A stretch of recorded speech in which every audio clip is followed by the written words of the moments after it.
Hello, and welcome to FPL Have a Beer, where I invite you to have a beer with me there on the webcam there and discuss FPL. Because what could be better? Okay, this is the video I've kind of been wanting to make on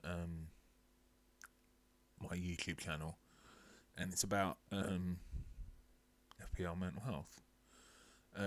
So as I think I've mentioned before a couple of times in my previous videos, myself, FPL Raptor, Roz, have and colleagues have done some research onto FPL and mental health, into FPL and mental health, and that was picked up by the radio, by the newspapers. It was in like 15 or so newspapers. It's on Sky News, and basically they kind of exaggerated things in terms of the findings. They basically made it sound that the relationship between fantasy football and mental health in a negative way is more severe than the research actually shows. But there still is a relationship nonetheless. So in this video, I basically wanted to go over, as a psychologist, which I am, what the research shows so far, in terms of the relationship between fantasy football and mental health, and also what the research would suggest in terms of if you're someone who has stress or anxiety as a result of mental health, what can you do to stop that? And also, what could FPL and fantasy football sites in general, I'm not just going to talk about FPL in this video because FPL is free. The prize is not that great, to be honest. Beyond mental health, there's no financial aspect involved, which there are in a lot of other fantasy football games, like a fan team. And the other game, I don't know what it's called, where you bet on players' performance. You buy a player, and then if they do well, like with physical money, you sort of buy a player like Kylian Mbappe, and if he does well in his real life performance, you can sell him, and if he does crap, you lose money, I guess. I know that's not exactly fantasy football, but it's based on the same principles. You get a player, he does well, you win. He does badly, you don't. So I wanted to talk about that, and sort of summarise the research, because academic papers are difficult to read as well. Involve a lot of statistics, so I kind of wanted to just summarise what the research shows so far in for people who may not want to go and read our papers. So if you enjoy this, like and subscribe. I've linked the paper I'm going to specifically talk about, which is on fantasy football and mental health, which came out this year, and also another paper from my colleagues, which came out I think in 2021, which is also a very important paper in this area. I've also linked, I think, where I when I appeared on the BBC to discuss this research. And if you haven't seen, I did a video earlier today where I discuss specifically how the media reacted to this research, and kind of over-exaggerated. So please check that out if you're interested in terms of the media over-exaggerating things. And the papers themselves. So, let's get on to what we actually found in the research, first of all. So we I think it was in the 2022 World Cup, we put out request for fantasy football players to take part. I think Raptor advertised it on his stream. FPL Hub and FF Scout, I think, put something on, like an advert on their website. Can't remember if there's any other things we did. Basically, so we recruited 2,000 players through that. Not going to try to try and limit myself there. I'm a psychology lecturer, so I'm used to going over things in detail, so I try and limit myself. So around 2,000 players took part, and they did like a survey, and we asked them about 4 main things. So we asked them first of all about FPL engagement questions. So how much time per week do you spend researching your fantasy football team? And that could be listening to podcasts, it could be looking at FPL Review or FPL Hub. So, getting the team rated on FPL Review or reading articles in FPL Hub. And generally thinking about their FPL or fantasy football team. It doesn't have to be FPL, it could be another game in FPL as well.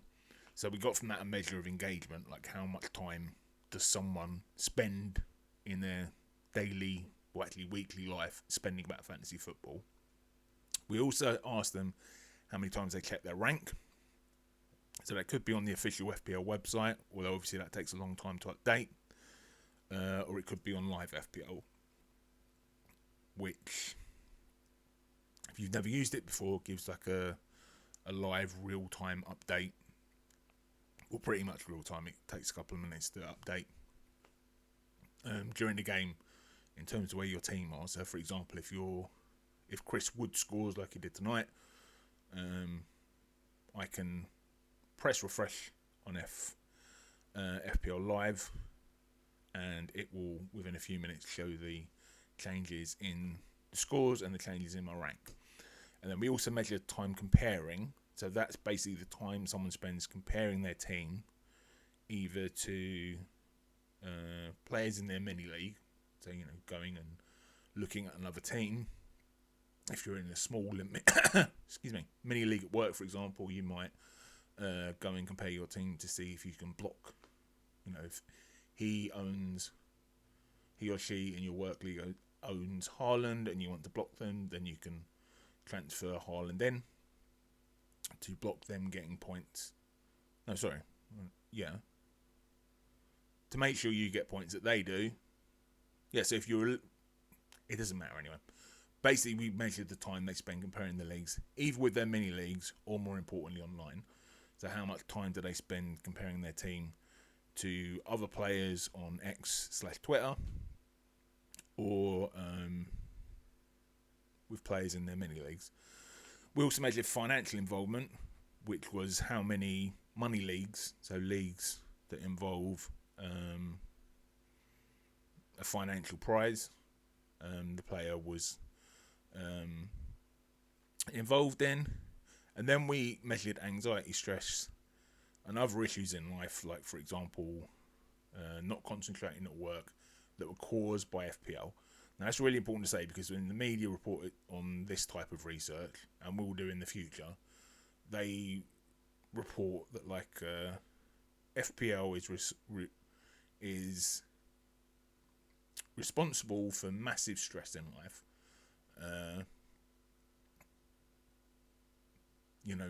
I would be massively, massively stressed out. All of the stress that I experience in life is down to FPL.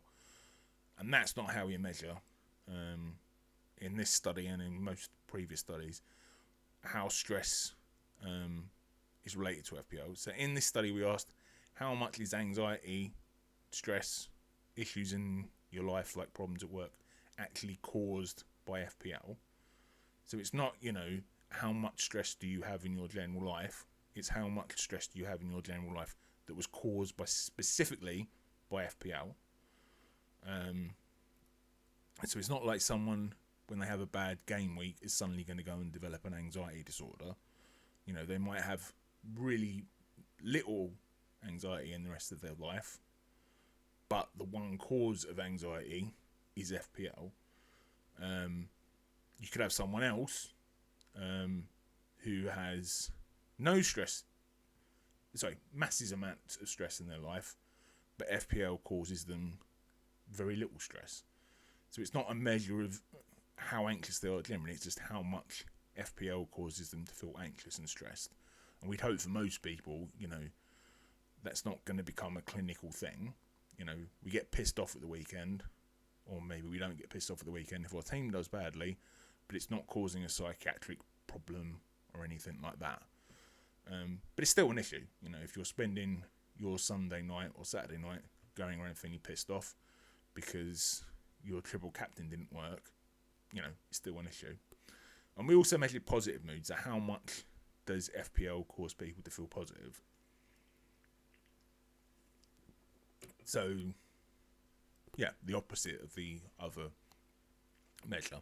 And then we split people into groups. So people who engage in FPL, you know, people who highly engage in FPL, like 600 hours or 6 hours or more a week doing their research, compared to people who moderately engage in FPL, you know, maybe spend 3 hours, compared to people who don't spend much time at all, like 10 minutes. I'm making that up. That wasn't the exact demarcation between the groups we used in the paper.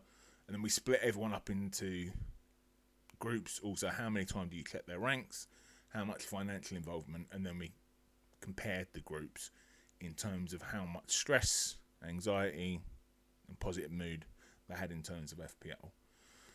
And what we basically found is that people who engage more in FPL in terms of research, people who check their ranks frequently, be that on the FPL website or on live FPL, people who spend a lot of time online, on Twitter or X, checking their FPL team, comparing their FPL team to other players, and also players who are involved in more financial money leagues, both experienced both more negative mood, so mental health issues like anxiety, stress, and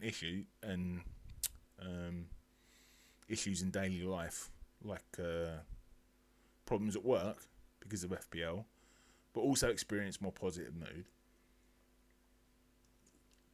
And if you think about it, that makes sense. If you're someone who spends, 5 hours a week listening to podcasts, spends a couple of hours looking at the fixtures and so forth, you know, maybe you spend your weekend checking your rank on live FPL every Friday, Saturday, Sunday night, or Monday night, depending when the games were, or you're involved in, you know, a few cash leagues at work. If your team does well, you're more likely to feel crap if your team's done badly, or really good if your team's done well, compared to someone who only spends, 10 minutes researching their team, never checks their rank, never compares their team online, and is involved in no money leagues at work, or very few. So that's basically what we found. So what does this research suggest that we ourselves can do to protect ourselves from having mental health issues or mood worsened by FPL? And what can FPL and fantasy football websites do themselves? Okay, so the first thing I would advise is limit. So I'm talking about here if you're someone who is FPL is affecting your mood. You know, you have a shit game week and you feel really crap. You know, it doesn't, as I say, it's not like you're suddenly gonna throw yourself out the window or whatever, but you feel really pissed off. You don't want to talk to anyone. Maybe you're snappy with your wife or family because you've had a bad game week. You know, it's affecting your mental health in some way.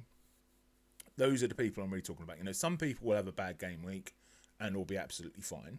You know, one of the other things the research found, which I didn't mention, is the effect that FPL has on people's mental health goes down the longer they've played the game. So basically, the more experienced player you are, the better you are at dealing with a bad game week, for example.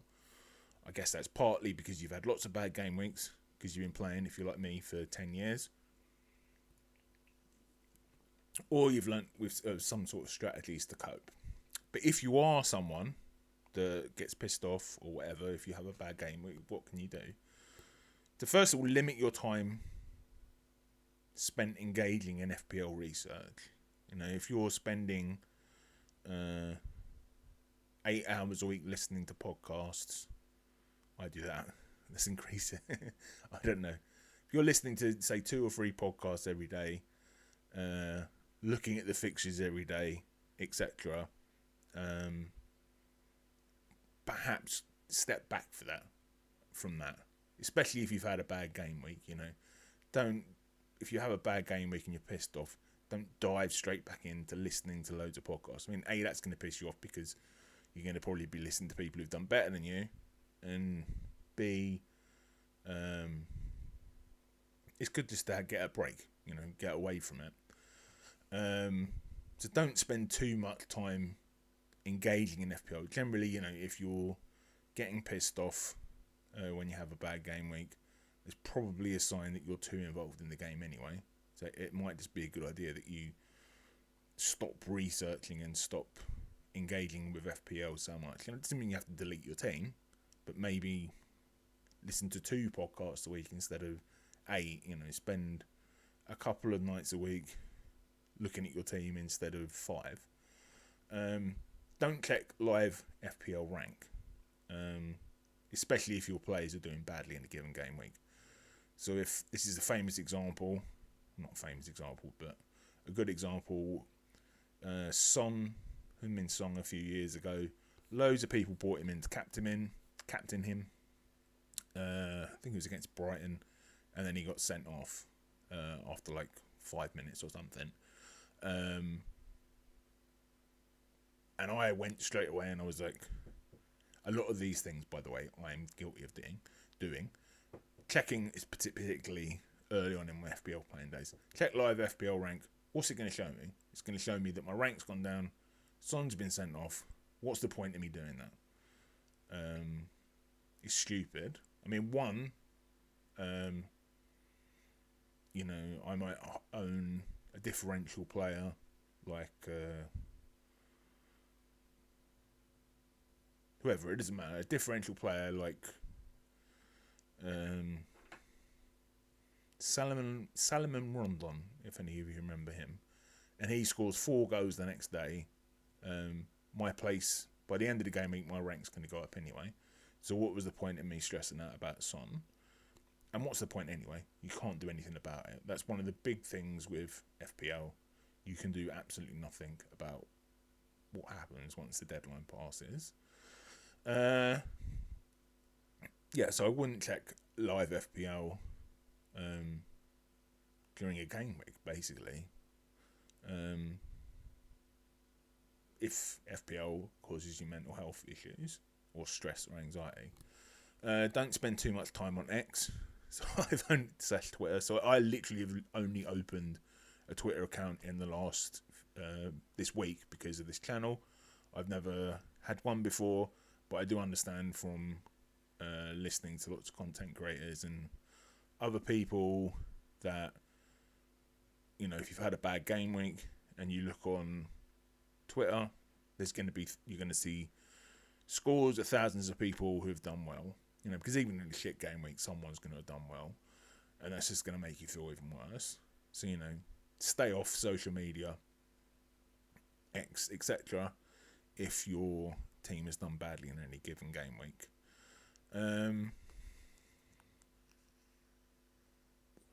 Generally, I'd say if FPL, a free version of the game that costs nothing, is affecting your mental health in any way, even just stressing you out at the weekend, making you in a bad mood, don't play fantasy football games which involve money, or gamble. I would say it's just as well, because if you're getting stressed out about a fantasy football game which you have no financial involvement in. I mean, maybe you're in a work league where you've stuck a tenner in and you might win £100, but you've not you don't really have any financial involvement. £10 is not that much for most people. Don't then go on to play one of the types of games that could almost be classed as gambling earlier, like FPL Fanting, where you really could lose serious amounts of money, particularly if you become addicted to it. And I'd also just say step away. If I have a really bad game week, most of the time now, I will just not listen. Say on a Sunday night, I will just not listen to anything or not look at my team until like Wednesday or Thursday. Wednesday night or Thursday night. Maybe Thursday or Friday. Firstly, because there's a lot more to life than FPL at the end of the day. And if there isn't, perhaps that's part of the problem for someone who's really getting stressed out and pissed off by FPL. But it's not just about that, it's also that it will help your decisions. I never understand people like Steve-O from FPL, I'm calling you out again, who make emotional decisions based on what's happened in the last game week, and make their transfers like on a Sunday or a Monday. That really makes no sense to me.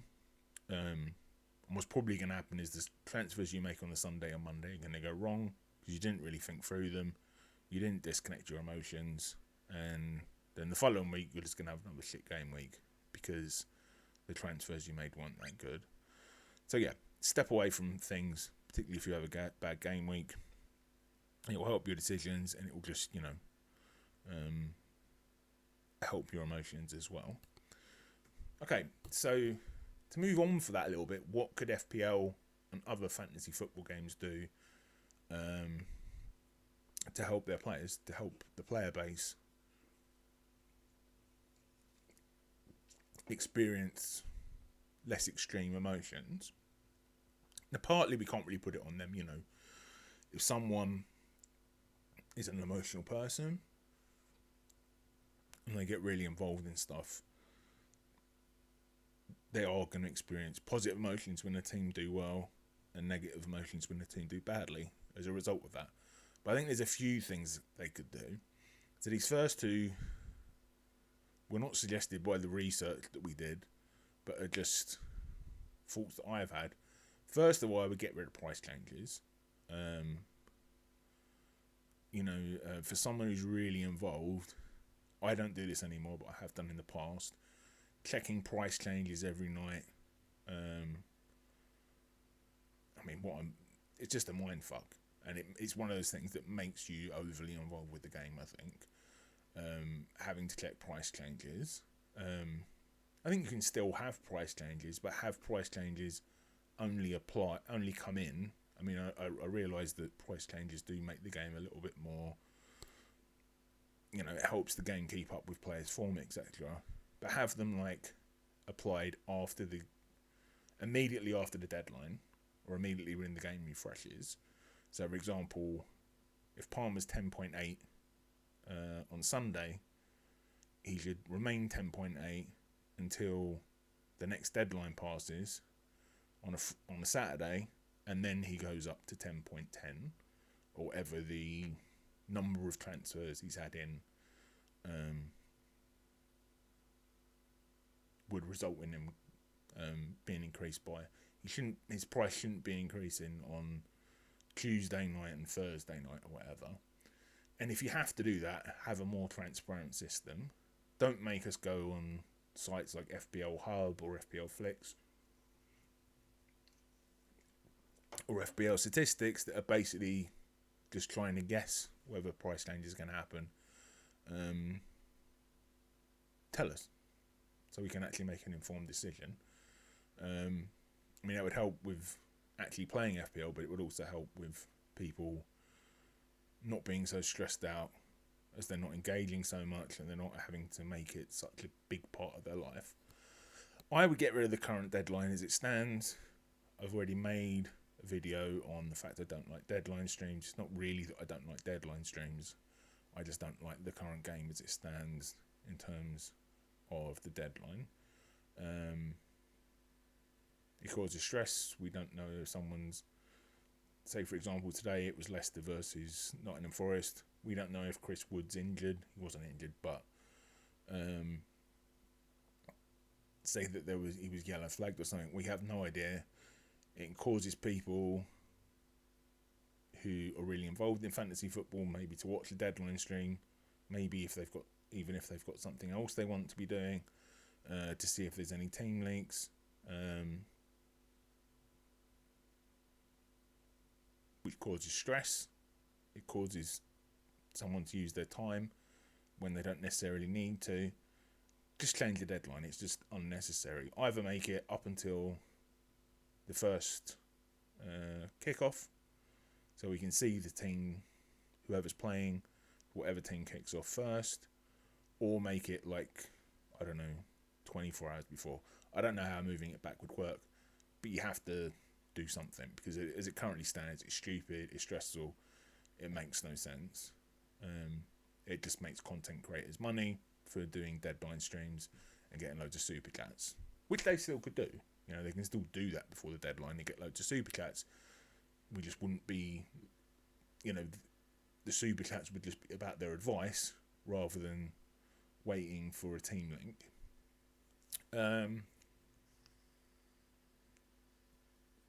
So I'd also have some sort of warning on the game, that it can have negative effects on your mental health, or your work life, etc., if you become too obsessed with it. Now, to be honest, I'm not really thinking so much about FPL here. I mean, there are players, I'm sure, that do get to the stage where it's affecting, I don't know, their work life, etc. But I'm thinking more here about for-profit websites. So things like Fanting, that are profiting off of this, which basically makes them a form of gambling. You know, gambling websites have to have warnings. They should as well. Particularly, you know, as it could potentially be a precursor to gambling. But ultimately, you know, I don't think we can expect any of these things to happen. FPL, basically, you know, they're not profit driven in terms of a game. Well, they are profit driven, but they're more to get players to engage. Their interest is more in getting players to engage with FPL, which gets them engaged with the Premier League, which ultimately leads to money. And Fanteam are a for-profit company, so we probably can't ask them. Well, we can ask them, and morally they probably should do something, but they won't. So ultimately it's down to you, me, as a player, to look after ourselves, or look after yourself. Okay. Yeah, that's all I had to say on that. I hope that was interesting. I'm not sure, for anyone still who's listening at this stage, this may be my last FPL video for a while. I did kind of set this channel up to make FPL content that didn't involve telling you who to captain. You know, not to be a channel like Raptors or Andy's or anything. And to be honest with you, I don't know what I would make my next video on. So yeah, so I might not make a video for a while. If there's things that you know, if ideas pop up, or something interesting happens in FPL, which, you know, just isn't going to affect who you're going to captain, I will pop up and make videos about it. But yeah, other than that, I'm not sure when the next video I will make will be. But if you've got any ideas, please put them in the comments, and you know, maybe you'll inspire me. But yeah, if you like that video, please like and subscribe, and I'll see you soon.